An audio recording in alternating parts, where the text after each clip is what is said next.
Tentu semua juga tahu bahwa KNPI banyak dinamika dan polemiknya. Ya. Tapi percayalah itu karena KNPI besar, sangat besar dan sudah terlalu besar. Jadi seperti itu ya, mudah-mudahan akan ada titik temu untuk pemuda yang berada di KNPI untuk kembali mengingatkan di momentum 28 Oktober ini. Tahan dulu Jen, nanti kita masuk ke situ. Oke. Karena pembahasan dinamika ini yang ditunggu-tunggu.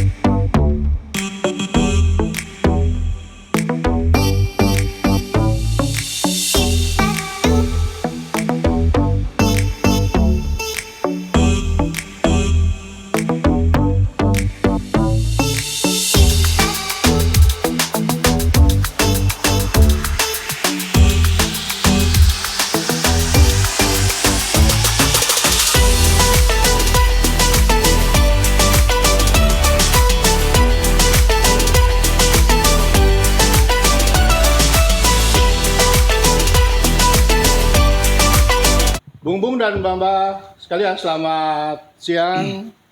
Berjumpa lagi kita di podcast The Marhain, sinergi bersama untuk Indonesia Maju. Hari ini, siang ini 21 Oktober 2021, menjelang Hari Sumpah Pemuda, kita kedatangan pemimpin pemuda Indonesia sebagai Sekretaris Jenderal Dewan Pimpinan Pusat Komite Nasional Pemuda Indonesia. Selamat datang Bung Jackson. Terima kasih Ketum. Terima kasih juga sudah mau meluangkan waktu untuk hadir bersama-sama dengan kita Dewan Pimpinan Pusat Pemuda Demokrat Indonesia. Jen, sebelum kita masuk di pembahasan, saya perlu menyampaikan bahwa podcast Demarhain ini adalah salah satu cara Pemuda Demokrat Indonesia untuk lebih mendekatkan diri dengan pemuda Indonesia dan melek digital gitu. Sebab kita sudah tidak bisa mengandalkan konsolidasi lapangan dengan bertumbuh dan berjamurnya organisasi sosial kemasyarakatan, kita perlu menyesuaikan.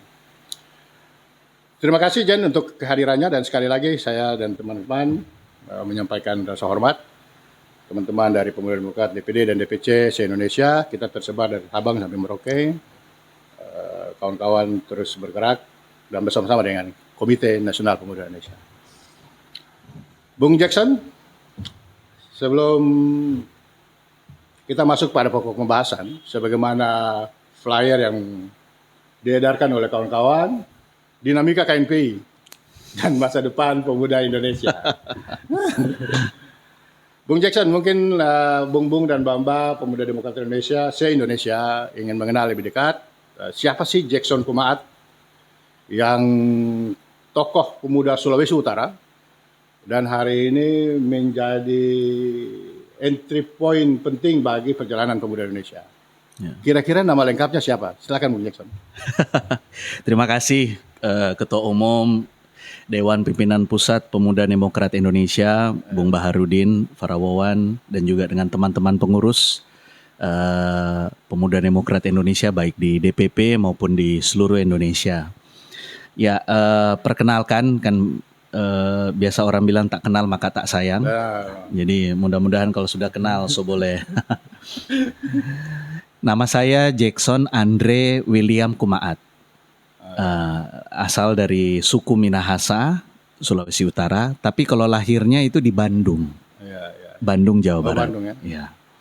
Itu nama lengkap saya, dan orang tua saya, bapak dan ibu saya itu dua-dua berasal dari suku Minahasa. Kami dari Minahasa Selatan, kalau ibu saya dari Minahasa, kami dari Sulawesi Utara, gitu. Jen, apa kaitan dengan mantan Kabais Ari Kumaat? Orang tua? Kepala Badan Intelijen Negara, ya, Kepala BIN Pak Ari Kumaat itu adalah keluarga dekat. Memang saya bukan anak kandung, tapi selama almarhum hidup, Itu saya selalu hidup bersama beliau dan sampai beliau meninggal saya bersama-sama dengan beliau terus. Jadi kami sangat dekat hubungannya dengan Pak Ari Kumaat. Baik. Terima kasih, Jan. Selanjutnya tentu kita ingin tahu seorang Jackson Kumaat lebih jauh. Pasti berhubungan dengan pengalaman organisasi. Saya mengenal Bung Jackson pertama kali itu aktivis 98 ya. Ya. Mungkin bisa diulas sedikit perjalanannya mungkin dari pergerakan 98. Karena ini suasana Sumpah Pemuda. Jadi semangat spirit itu perlu kita kenang. Itu menjadi modal pemuda Indonesia ke depan. Kira-kira pengalaman organisasi mungkin bisa dibagi lah. Sehingga mencapai puncak orang nomor 2 di DPP KNPI. Ya, ini kalau bicara organisasi, sepertinya memang saya mulai mendapati bahwa mendarah daging dalam badan saya ini sebagai aktivis organisasi. Jadi memang dari SMP saya senang berorganisasi. Kadang-kadang malah dari SD ada kegiatan-kegiatan kami membuat baik organisasi kecil waktu itu dengan teman-teman sekolah di SD, kemudian di SMP saya juga aktif di OSIS dan Pramuka. Kemudian di SMA saya maju karena waktu SMA itu kan ada pemilihan ketua OSIS. Saya maju dan mengikuti pesta demokrasi pertama kali dan saya terpilih menjadi ketua OSIS di SMA. Kemudian di kampus ini saya berjuang bersama-sama begitu. Kampusnya kuliah di mana, Jen? Kampus saya itu IBN, Institut Bisnis Nusantara di Cawang. Saya bersama-sama dengan salah satu deputi di KSP, Kantor Staf Kepresidenan. Jadi kami waktu itu bersama Bang Abednego Tarigan, salah satu deputi di KSP. Nah, beliau adalah senior saya, di atas saya. Tapi waktu beliau itu ketua BEM 2 kali. Oh, di kampus yang sama? Ya, ketua senat lah. Waktu itu senat mahasiswa 2 kali. Jadi periode keduanya kita tim suksesnya lah. Saya bereskan angkatan saya. Jadi akhirnya kami maju waktu itu. Beliau maju sama dengan teman-teman. Kita amankan angkatan saya dan saya diangkat menjadi di Sekum Senat Mahasiswa. Dulu kan sebelum BEM namanya masih SEMA, Senat Mahasiswa. Ya, dalam bersamaan juga momentum politik terjadi di Indonesia. Kegiatan tahun 98. Baik. Mau tidak mau, suka tidak suka, akhirnya kita turun ke jalan karena ternyata itu sudah menjadi mata kuliah sendiri untuk turun ke jalan, dilatih oleh senior-senior. Dan lucunya waktu zaman itu kalau kita turun ke jalan ya kita betul-betul tidak ada yang biayai karena kita membiayai diri kita. Jadi waktu kita aktif di 98 sampai kita menjatuhkan tirani kekuasaan di saat itu, kemudian merobohkan pagar DPR untuk pertama kali. Waktu itu ya kita semua lah. Jadi waktu kita rubuhkan itu, ya itulah kita turun betul-betul dengan hati nurani. Jadi turun pun itu mencari kegiatan operasional untuk kita makan dan minum itu semua biaya sendiri-sendiri. Waktu dulu kita naik Metro Mini ya. Kita kalau mau demo itu pasti turun ke jalan, kita ambil Metro Mini, kita sewa Metro Mini. Mencari biaya sewa Metro Mini saya selalu masuk dari ruangan ke ruangan. Saya bilang izin dosen, saya masuk. Saya bawa kardus Indomie dan saya pakai ikat kepala. Kemudian kita masuk ke ruangan dan kita dapat biaya Metro Mini dan kita demo. Itu yang kita lakukan. Jadi sampai 98, sampai pun pasca Pak Harto turun, kita masih main lagi sampai 99. Nah, waktu itu saya di Forkot. Forkot.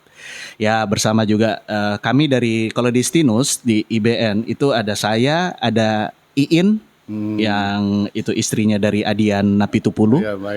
Mbak Iin, kemudian ada Imelda yang juga pengurus di Pemuda Demokrat Indonesia.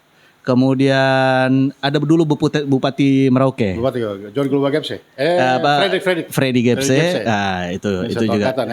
Jadi kami waktu itu aktivis Forkot 98 di kampus kami. Tentu banyak nama-nama yang lain yang aktif sehingga kami terus-menerus waktu itu melakukan kegiatan. Nah, itulah dari mahasiswa. Terlepas dari mahasiswa akhirnya darah organisasi itu tidak bisa dilepas ternyata. Saya mencoba melepas, saya mencoba untuk tidak pasal Coba kita fokus tetap di bisnis. kita Tarik mencoba lagi masuk ya orang. kita mencoba lagi cari kerjaan kan waktu itu, cari kerja untuk bisnis usaha, tapi ternyata memang darah ini. sebagai aktivis organisasi sudah mengalir di badan saya. Jadi akhirnya ya setelah itu tahun 2000 kemudian kita ikut kegiatan sampai kontestasi pun di 2002, 2003, 2004 masuk lagi, kita aktif lagi. Kemudian kita mendirikan berbagai relawan ya, berbagai organisasi. Salah satunya waktu itu yang kita dirikan adalah Barindo. Barisan Indonesia. Ya, itu kami yang dirikan. Kebetulan ketua di Papua itu sahabat saya, Bung Yusak Andato. Ketua Senat Mahasiswa Uncen waktu itu. Ya, Bung Yusak Andato itu kita kenang selalu itu. Luar biasa beliau ya, termasuk juga dengan ketum Bung Bahar kan. Jadi ya kita menjadi aktivis organisasi yang luar biasa, kemudian bersama teman-teman agak rada-rada nekat karena kita lihat sepertinya kita ingin menginterupsi para politisi senior. Jadi kita interupsi dari anak-anak muda dengan kita mendirikan partai politik. Partai politik yang isinya itu menarik ini. Yang isinya itu cuma anak-anak muda isinya. Pokoknya dari organisasi kepemudaan. Walaupun saat itu juga ada Partai Pemuda PPI yang didirikan Bung Hasanuddin, Bung almarhum Bung Hasanuddin, dan sekjennya Muhammad Rifai Darus. tetapi ada partai yang isinya juga anak muda. Yang ketua umumnya saya dan juga semua. Saya salah satu ketua provinsinya. Umbar ketuanya. Jadi di dalamnya kalau tidak PMII, HMI, ya kalau nggak GMNI, ya GMKI, PMKRI. Karena semuanya rata-rata ada di situ. Jadi menarik. Cipayung. Partai Cipayung lah. Namanya Partai Karya Perjuangan. Waktu itu kita dirikan dengan kenekatan dan juga masih ada suatu rasa militansi untuk kita ingin beraktif dan menginterupsi para senior-senior untuk minimal mereka lihatlah kita ada. Dan terbukti di 22 provinsi kita memiliki anggota dewan dan di Papua juga ada kan seperti itu. Dan nyaris saya masuk DPR RI waktu itu. Nyaris. Ya kemudian perjalanan waktu akhirnya partai itu akhirnya harus merapat ke kapal induk. Kapal induk partai besar. Jadi partai tersebut diarahkan untuk menjadi kapal sekoci dan menyatu kapal induk dengan namanya Partai Demokrat. Partai Demokrat ya. Nah setelah di Partai Demokrat kami berjalannya waktu, tiba-tiba juga kami aktif di Partai Demokrat. Kemudian setelah itu kami sempat bertemu dengan salah satu senior kami, ayahanda kami yang saya sangat hormati, yaitu Bapak Dr. Usman Sabta. Jadi Bang Oso waktu itu sempat ketemu dengan kami dan meminta kami untuk membantu beliau di Partai Hanura. Ya, karena saya sangat hormat dan respect terhadap ayahanda Oso, akhirnya saya harus bantu beliau dan di Hanura. Ya, untuk saat ini saya masih setelah dari Hanura masih berpikir-pikir mau kemana, tapi yang penting kita tetap bertemu dengan kawan-kawan, bertemu dengan teman-teman organisasi, karena intinya berorganisasi itu adalah jaringan, membentuk jaringan dan membangun network seperti itu. Menarik, Jan. Mungkin belum tentang KNP belum disampaikan sedikit. Ya. Ini Bung Jackson ini ketua DPD KNP Sulawesi Utara. Jadi beliau ketua KNP Sulawesi Utara. Saya waktu itu wakil ketua DPD KNP Papua. Saya masuk ke DPP ketua bidang. Dan kemudian dilanjutkan oleh Bung Jackson masuk ke Jakarta sebagai sekjen. Silakan, Jack. Pertama kali ber-KNPI itu saya kenal dari senior kami namanya Bung Ahmad Doli Kurnia. Ketua Komisi 2. Ketua Komisi 2 DPR RI. Karena senior ini waktu itu ingat saja waktu di Barindo kita aktif bersama.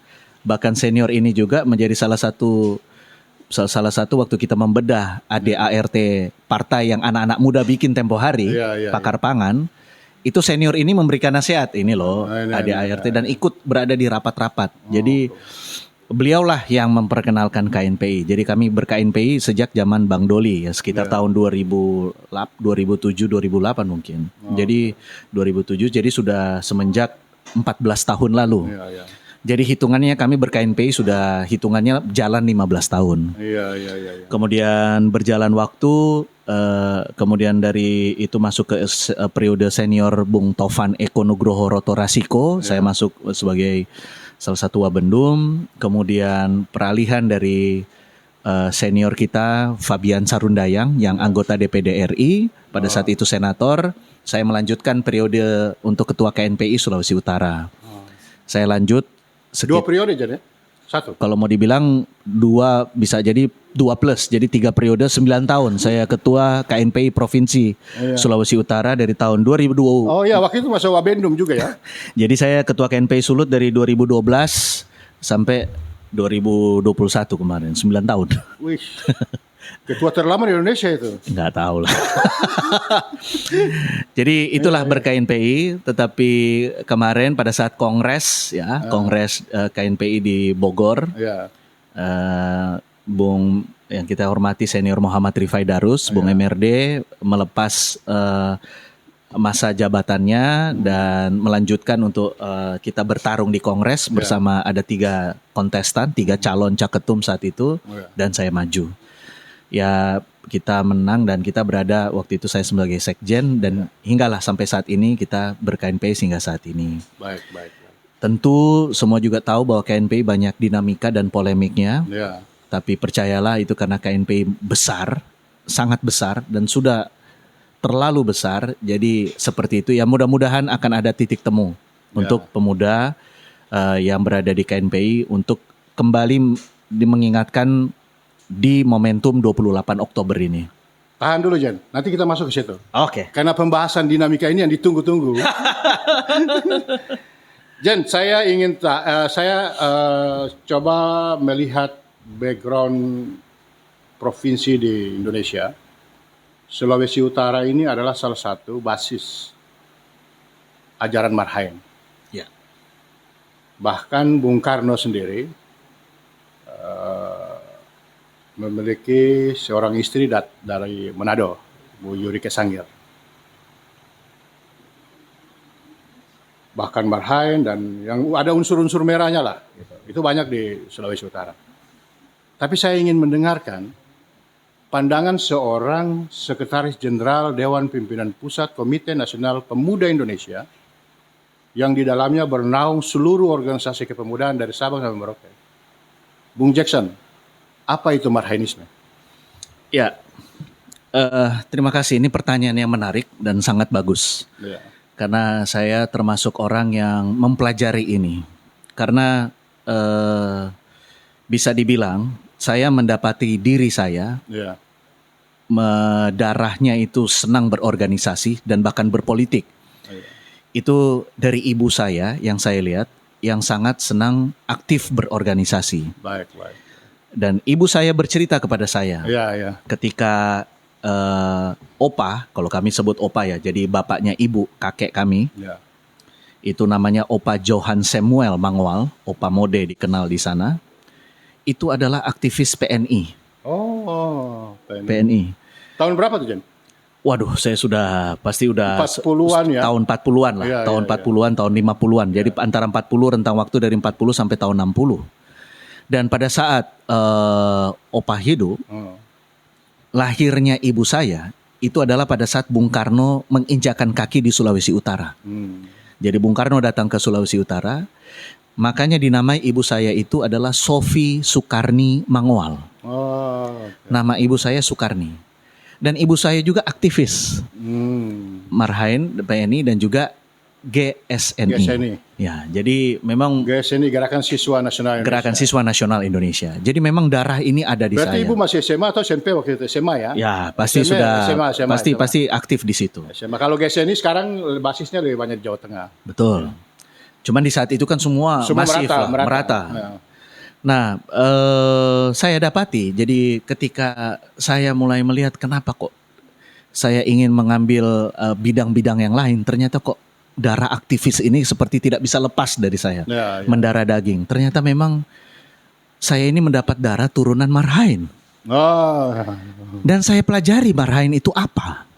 Saya mencoba mempelajari literasi Marhaen. Saya banyak baca buku. Ya, saya sudah lama mengagumi Marhaen ini. Karena Bung Karno mendapati Marhaenisme, yaitulah isme ini itu didapat pada saat Bung Karno bertemu dengan seorang petani di Jawa Barat. Dan ketika Bung Karno mendapati petani ini sebelum Indonesia merdeka, jauh sebelum Indonesia merdeka, dan Bung Karno mendapati petani ini, ternyata petani ini tidak bisa melaksanakan kegiatannya karena termarginalkan oleh sistem. Termarginalkan oleh sistem, di mana petani ini tidak memiliki lahan dan petani ini tidak memiliki alat untuk mereka bertani. Sedangkan jutaan masyarakat Indonesia ini berada di sebagai negara agraris kita, mereka ada sebagai petani. Inilah akhirnya Bung Karno memperkenalkan dan mulai ya istilahnya melaunching dan memviralkan. Launching dan memviralkan Marhaenisme, suatu isme pemahaman perjuangan terhadap kaum yang dimarginalkan oleh sistem. Dan itu kewajiban bagi orang yang mengerti Marhaenisme untuk berjuang, memperjuangkan itu agar mereka memiliki kesejahteraan di Indonesia. Itu yang patut diperjuangkan saya kira sampai saat ini. Karena basis kita itu ada di pedesaan. Banyak sekali orang tua, om-om kita, tante-tante kita, bung-bung maupun juga mbak-mbak, dan juga pemuda-pemuda kita yang berada di desa-desa hari ini, berada di daerah-daerah. Mereka termarginalkan oleh sistem. Bahkan termarginalkan oleh suatu yang namanya ada mafia. Suatu jaringan yang mereka sudah bentuk ya, yang mereka sudah bentuk dari desa-desa, sehingga semua produk hasil pertanian itu tidak bisa dinikmati secara baik dan benar oleh petani-petani di desa sampai hari ini. Dan sebenarnya ini kewajibannya Marhaen. Dan memang inilah saya mulai menemukan ketika ya ini membangkitkan ketika seorang ketua umum Bung Baharudin Farawawan mengundang saya ke kantornya Pemuda Demokrat Indonesia, ke kantornya sarangnya Marhaen, ke kantornya Marhaen Indonesia, Marinda, itu untuk mengingatkan momentum ini, untuk mengingatkan saya kembali terhadap perjuangan ini. Luar biasa. Memang kita paham hari ini sudah di era disrupsi, sudah berada di era digital, sudah bahkan 4.0 sudah 5.0 bahkan hari ini. Jadi disrupsi dan juga teknologi yang sudah mencapai 5.0 ini menjadi tantangan bagi kita, anak-anak muda. Apakah kita masih mau berjuang terhadap kaum-kaum yang termarginalkan oleh sistem, yang itu adalah Marhaenisme. Luar biasa. Ini Hatam ini padahal tidak pernah di ormas Marhaen, baik GSNI sampai dengan Pemuda Demokrat. Luar biasa Bung Jackson atas pemahamannya. Yang berikut saya ingin tanyakan pertanyaan yang ditunggu-tunggu oleh sahabat-sahabat. Tapi sebelumnya saya mau jelaskan tadi yang penjelasan Pak Bung Jackson. Podcast ini dia terinspirasi lebih dalam terkait dengan Bung Karno mempodcast Marhaen. Gitulah. Ya. Jadi kenapa saya mengambil nama ini? Karena saya mengilustrasikan podcast itu dialog, tanya jawab, dan ada sesuatu di situ. Berarti Bung Karno ini pada saat itu karena keterbatasan teknologi dan segala, beliau ini mempodcast namanya Ki Marhaen ini, orang di Bandung panggilnya Ki Marhaen. Ya. Sudah kalau itu kita namain aja podcast ini The Marhaen. Jadi podcast ini nama podcast ini bagian dari nama ketika Bung Karno mempodcast Marhaen itu. Betul. Setuju. Jadi sekelas info. Luar biasa. Luar biasa. Bung Jackson, Sekretaris Jenderal DPP KNPI. Banyak saya tadi malam mendapat telepon, SMS, WA tentang, wah ini KNPI yang mana ini? Gitu kan. Bung Jackson itu siapa? Gitu. Lalu KNPI-nya Bung Fajri, Bung Haris, dan seterusnya. Saya sampaikan kita akan bergilir. Karena bagaimanapun kita semua pemuda Indonesia. Ya. Atas perbedaan itu, kemudian Yong Celebes, Yong Java, dan seluruh Yong Indonesia, Yong Ambon dan segalanya bersatu 28 Oktober 1928 untuk mencetuskan pemuda satu. Ya. Cikal bakal lahirnya Republik Indonesia 1945. Kita hanya mengalami pengulangan dan tantangan ini memicu kita di era kini untuk bagaimana merawat persatuan dan kesatuan pemuda Indonesia. Bagaimana sih dinamika KNP sebenarnya, Jen? Ya ini menarik karena kalau memang ditarik sejarahnya terlalu jauh ke belakang, saya kira agak panjang. Nanti saya kira agak panjang. Tapi intinya begini, Eh, teman-teman yang ada hari ini semua gelisah dengan dinamika yang terjadi di dalam KNPI. Oh ya. Semua gelisah karena sebenarnya KNPI ini adalah suatu wadah berhimpun organisasi kepemudaan Ya. di mana diharapkan menjadi laboratorium pemuda untuk melahirkan pemimpin-pemimpin yang lahir dengan ide dan gagasan dan cita-cita luhur terhadap negara kita, Kesatuan Republik Indonesia. Dan di KNPI ini sebenarnya adalah wujud implementasi dari Sumpah Pemuda dan Pancasila. Ya. Karena jujur saja, organisasi di mana yang di dalamnya itu adalah multi agama. Sudah di dalamnya multi agama, terus di dalamnya multi partai. Ya, ya. Semua partai ada. Sebutkan nama partai apapun. Ada. 9 partai besar yang ada di DPR RI maupun partai yang non parlemen DPR RI yang berada di daerah, semua ada. Kemudian organisasi kepemudaan baik yang di tingkat nasional maupun di tingkat daerah dan juga yang berbasiskan kultur daerah juga ada. Ya. Organisasi kepemudaan yang dari awal mungkin dari tahun 72-73 mereka bersatu dalam Cipayung juga ada. Ya. Yang berbasis agama pun ada. Ada. Kembali saya sampaikan semuanya ada. Mau Islam, mau Kristen, mau dia Buddha, Hindu, sampai yang terakhir juga Konghucu, semua ada. Semua ada. Jadi ini organisasi yang sangat luar biasa, sangat besar dan patut untuk kita jaga dan rawat. Dinamika sudah terjadi. Bagi saya mengajak teman-teman sudah tidak usah melihat ke belakang. Ya, ya, ya. Marilah kita lihat ke depan dengan jiwa besar dan spirit yang besar, di mana kita sudah mencetuskan, mendeklarasikan, menawarkan, yaitu namanya Kongres Bersama, Kongres Penyatuan Kongres Penyatuan Pemuda Indonesia. Pemuda Indonesia untuk kita melaksanakan Kongres Bersama. Anggaplah Sumpah Pemuda Jilid 2 kira-kira begitu ya. Seperti itu. Oke. Kita kembali lagi bersumpah dan kita mengimplementasikan semua perbedaan-perbedaan yang ada. Seperti saya sampaikan, perbedaan itu bukan untuk kita hindari. Perbedaan itu adalah suatu hal yang indah. Di mana ketika kita sepakat dan berani untuk hidup berbeda, Ya. tetapi kita berani bersatu untuk Indonesia, itulah semangat dari ini yang kita jaga selama ini. Kita kembali ke spirit 28 Oktober. Ya, 28 Oktober saya kupas sedikit lah. Ya. Ini spirit yang memang saya coba jaga terus Oke. agar teman-teman pemuda se-Indonesia maupun pemuda Demokrat di seluruh Indonesia yang ada, bahwa saya mengingatkan kembali spirit di mana semua pemuda dari perbedaan dengan segala perbedaan yang ada, mereka berani bersumpah bertanah air satu tanah air Indonesia, berbangsa satu bangsa Indonesia, dan berbahasa satu bahasa Indonesia. Ya, ya. Bayangkan pada saat itu kalau ada mayoritas minoritas, kalau di saat itu mereka mengambil voting, saya yakin hasil dari Sumpah Pemuda tidak ini. Tetapi pada saat itu yang mereka lakukan adalah musyawarah mufakat. Mufakat. Yang mereka lakukan adalah mereka kebesaran hati dari mayoritas Ya. untuk merangkul semua perbedaan yang ada sehingga bersatu di Indonesia. Bayangkan kalau pada saat itu mereka voting soal bahasa lah, sudahlah, soal bahasa.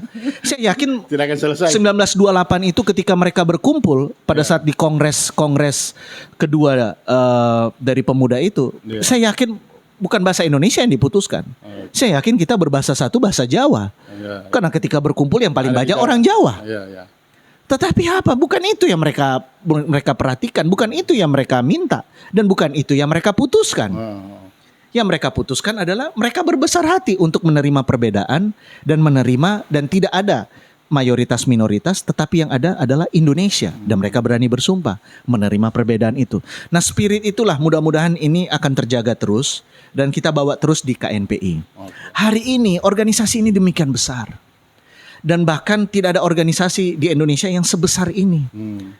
Anda bayangkan organisasi di mana seperti KNPI yang memiliki kantor permanen di Jakarta, Ya.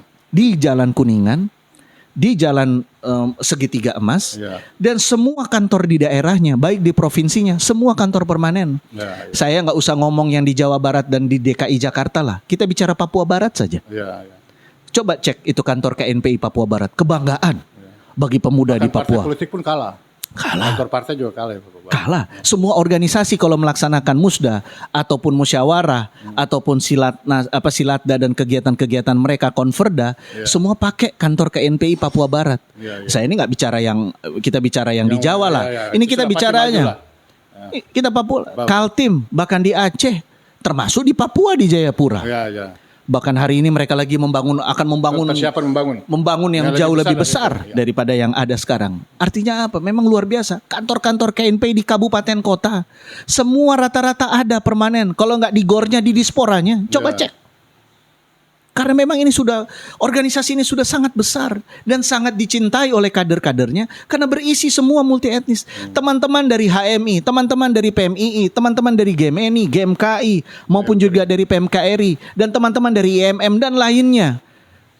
Ketika mereka sudah selesai di organisasinya masing-masing, mereka lanjut ke KNPI. Ya, ya, ya. Dan mereka masih bertemu di situ. Segala multi agama ada di situ. Segala macam dari partai politik ada di situ. Dan dari suku ada di situ. Nah, saya berpesan dan saya meminta dan spirit ini kita jalankan bersama.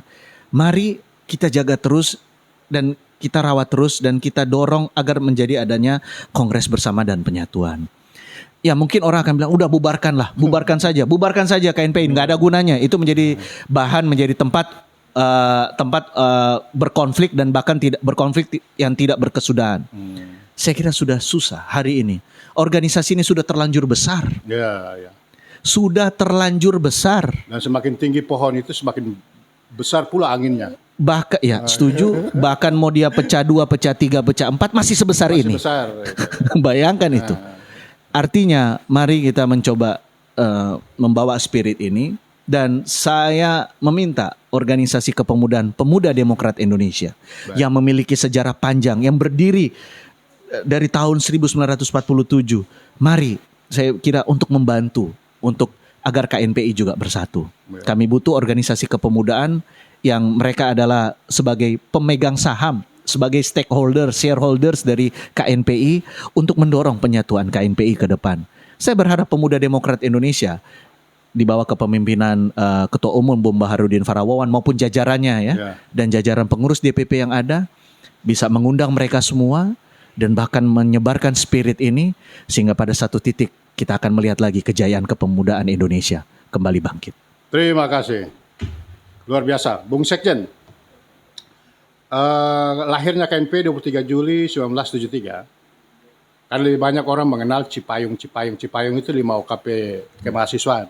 Tapi sebenarnya OKP kepemudaan ada dan Pemuda Demokrat ikut menandatangani deklarasi pemuda. Betul. Pada tahun 73 itu. Baik, Bung. Kita agak masuk sedikit-sedikit ke arah yang bernuansa politis ini. Saya dapat informasi dan melihat video beredar, berita-berita, Bung Jackson dan teman-teman dengan dinamika KNP beberapa kelompok itu ngapain datang ke Solo bertemu wali kota Solo Gibran. Itu pengurus-pengurus KNP ini datang kemudian bertemu dengan Gibran. Ada apa sih? Apakah ini mendekati Kongres KNPI atau lebih daripada itu? Silakan, Jan. Ya, kami di KNPI wajib melihat karena memang basisnya pemuda, kami juga wajib melihat pemuda-pemuda yang berprestasi dan juga potensi-potensi pemuda. Tidak hanya di bidang politik maupun juga ada atlet ya. Ya, kita bangga dengan atlet-atlet kita, apalagi khususnya baru-baru ini di Olimpiade ada pemudi-pemudi yang sangat luar biasa. Ada Gracia dan Aprilia yang bisa mendapatkan emas di Olimpiade, mengharumkan nama bangsa kita. Kemudian kita melihat banyak potensi pemuda. Salah satu yang kita pantau dan lirik itu adalah yang namanya Mas Gibran.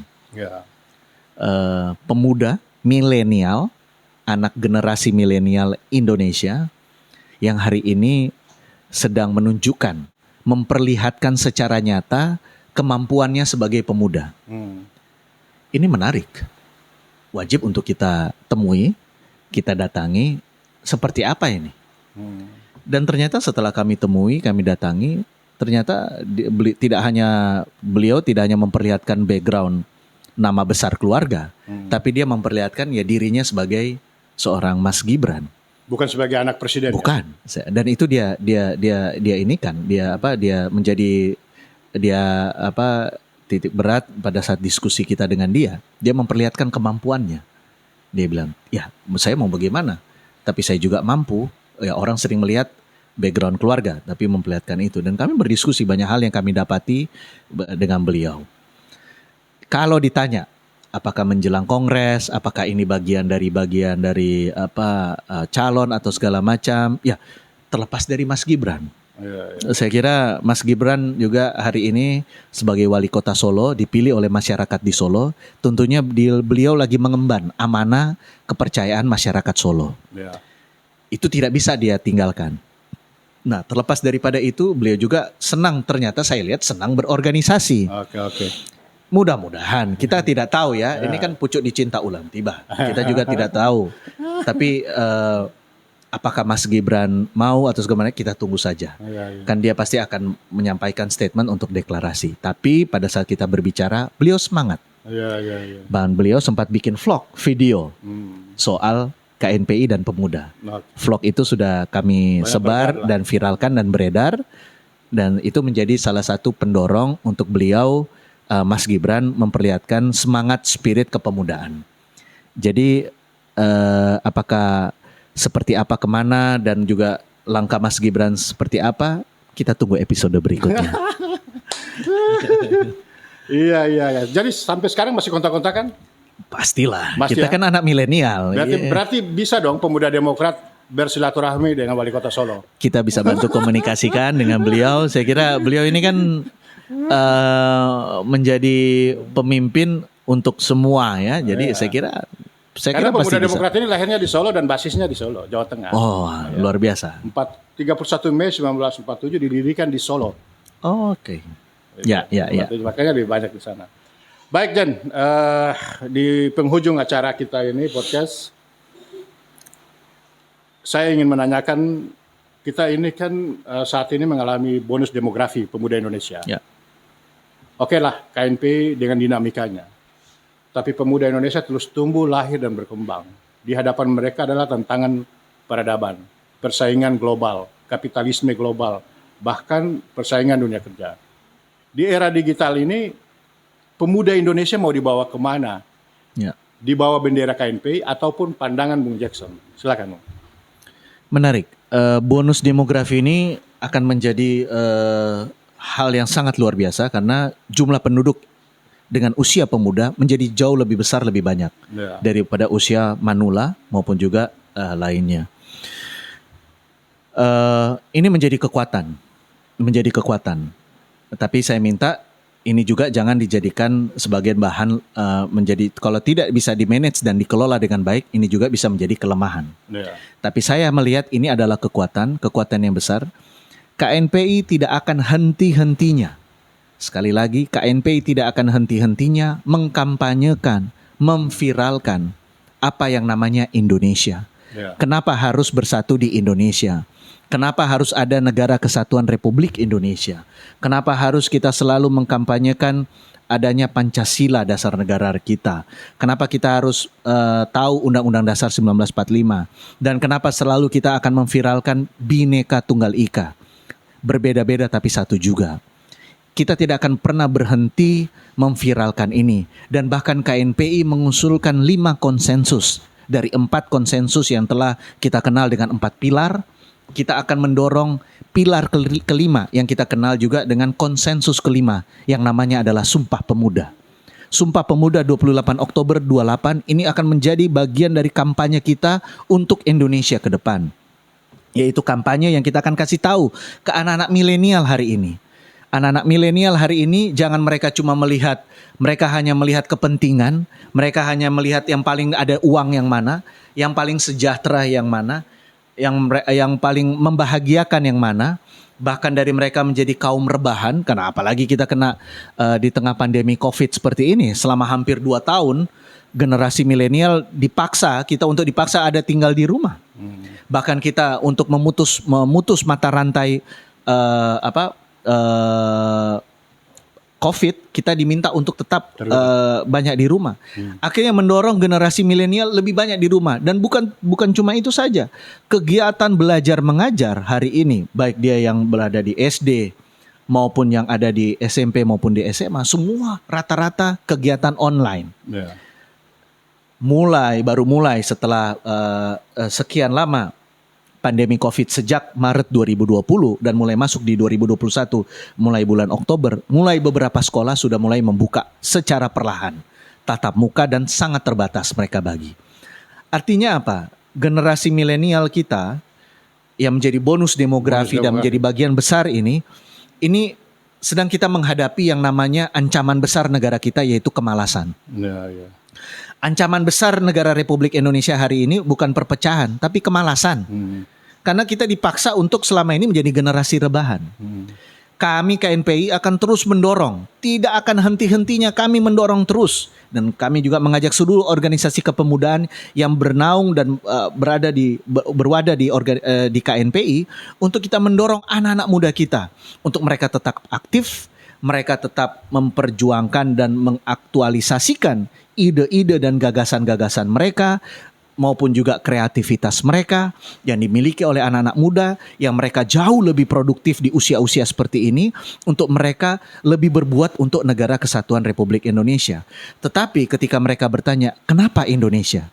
Kita sampaikan sejarah-sejarah ini. Karena generasi milenial hari ini, mereka kurang akan adanya literasi-literasi untuk mereka membaca mengenai sejarah ke belakang. Kita harus kasih tahu bahwa Indonesia itu memiliki sejarah yang sangat besar. Mulai didirikan dari tahun 45 dan bahkan dari momentum 28 dan 1908. Kita negara yang sangat besar. Mundur lagi mulai dari Majapahit, mundur lagi di Sriwijaya dan Kutai Kertanegara. Kita menguasai dunia. Ya. Mulai dari abad 4 Kutai Kertanegara sampai abad ke-7 Sriwijaya, abad ke-14 Kerajaan Majapahit, sampai yang namanya berdiri Indonesia, kita menguasai dunia. Oleh karena itu kita jangan rendah diri. Sampai di Madagaskar dan di Afrika bahkan. Setuju. Kita jangan rendah diri dan mari kita memperlihatkan kepada mereka, dan kita sudah dipelopori oleh namanya pemimpin kita, proklamator kita Bung Karno, yang dia berani berbicara dengan lancang, berbicara secara internasional tentang Indonesia. Dia bertemu dengan seluruh presiden, pemimpin-pemimpin dunia, dan dia perkenalkan apa itu Indonesia. Dan di dalam negeri pun dia satukan semua. Senusantara ini, raja-raja senusantara itu bersatu bersama Bung Karno. Karena Bung Karno menawarkan ide, gagasan mengenai Indonesia. Dan dasar negara kita yang pertama kali yang kita mengenal pidatonya Bung Karno. Ya. Yang memperkenalkan pertama kali dasar negara Kesatuan Republik Indonesia Pancasila 1 Juni. Itu hal-hal ini yang akan kami lakukan untuk kami terus tiada henti kami perkenalkan terus. Kami dengarkan terus kepada generasi milenial. Sehingga mereka tahu bahwa Indonesia itu penting. Bersatu bersama Indonesia itu penting. Dan mereka akan jauh lebih besar ketika bersatu. We are better, we are stronger. Dan kita akan jauh lebih banyak berbuat bersama-sama dengan Indonesia. Mulai dari Sabang sampai Merauke. Mulai dari Miangas sampai Pulau Rote. Semua pemuda dan pemuda Demokrat Indonesia yang ada di situ. Mari kita kampanyekan terus. Tiada henti untuk tidak pernah putus asa. Tapi kita berani bersatu. Dengan perbedaan yang ada, membesarkan negara kesatuan Republik Indonesia. Terima kasih Bung Jackson. Ulasan yang cukup panjang. Pemahaman dari masa pra-kemerdekaan sampai dengan kemerdekaan, dan hari ini kita berada di era milenial. Bung dan Bang Bas sekalian, kita tiba pada penghujung acara. Dan di akhir ini saya ingin tanyakan ke Bung Jackson. Bagaimana mata pemuda Demokrat Indonesia di mata KNPI selama ini berkiprah sejak ikut melahirkan KNPI dan hingga kini? Ya, saya berani jujur bersaksi Karena di setiap kongres, setiap perhelatan, momentum-momentum perhelatan yang ada, baik dia Rakernas, Rakornas, Rapimpurnas, Kongres, Pemuda Demokrat Indonesia selalu hadir, aktif di Komite Nasional Pemuda Indonesia, memberikan warna dan seperti saya sampaikan tadi, karena darah alirannya ini adalah Marhaen dan selalu membawakan suatu isme yang namanya Marhaenisme, ini yang mereka jalankan selama ini sangat luar biasa. Tapi saya melihat akhir-akhir ini jauh lebih aktif ya.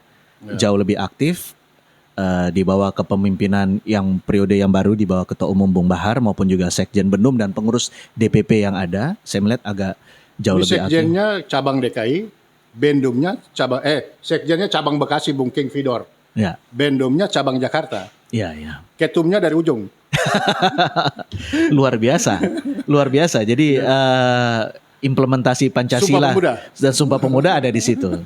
Jadi artinya Pemuda Demokrat Indonesia hadir di KNPI sebagai pendiri KNPI yang bertanda tangan mendirikan KNPI, mendeklarasikan KNPI. Sampai hari ini kami dijaga terus oleh Pemuda Demokrat dan Pemuda Demokrat Indonesia selalu hadir. Terima kasih. Baik, Bung dan Mbak sekalian, Bung Jackson, ada beberapa kesimpulan yang bisa saya ambil dari diskusi podcast kita ini. Bahwa dinamika KNP yang ada tidak perlu terlalu menguras energi kita, tapi mari justru seharusnya kita urai dia dengan karya. Menutup podcast ini, saya ingin mengutip pesan Bung Karno untuk pemuda Indonesia. Mimpilah setinggi-tinggi langit, agar ketika engkau jatuh di antara bintang-bintang. Sekian dan terima kasih. Dan sekali lagi, sudah datang ke studio podcast Pemuda Demokrat The Marhaen. Bung Jackson, terima kasih. Dan merdeka! Merdeka! Marhaen, jaya! Jaya! Marhaen gitu.